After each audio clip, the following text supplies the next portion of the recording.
Underneath a famous church in Rome is something you wouldn't expect. It dates to the city's imperial age. Vatican correspondent Juliet Linley gives us a tour. At the top of one of Rome's famed 7 hills is the Basilica of Saints John and Paul. Locally known as the Chandelier Church because of its eclectic collection of bejeweled lamps, it was built on the spot where John and Paul were martyred. A painting of their execution looks down on the altar, while their relics are preserved beneath it. But what lies below is even more remarkable. The Case Romane del Celio, as it's known, is a perfectly preserved home of the martyrs. Our guide, archaeologist Marina Giustini, tells us it dates back to the 4th century.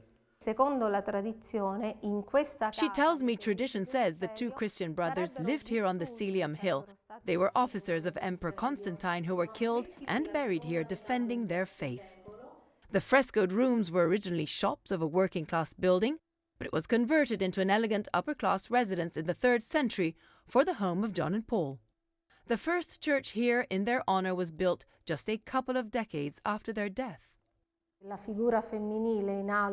The archaeologist tells me this fresco depicting a woman bent in a typical prayer position allows us to imagine this could have been a home in which early Christians met to pray.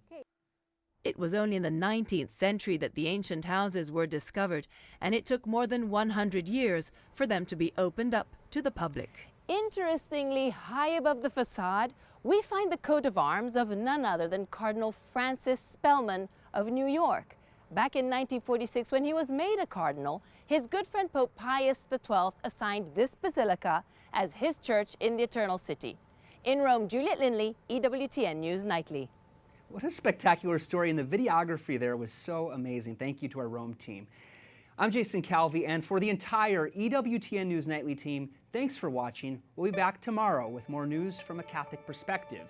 Good night, and God bless.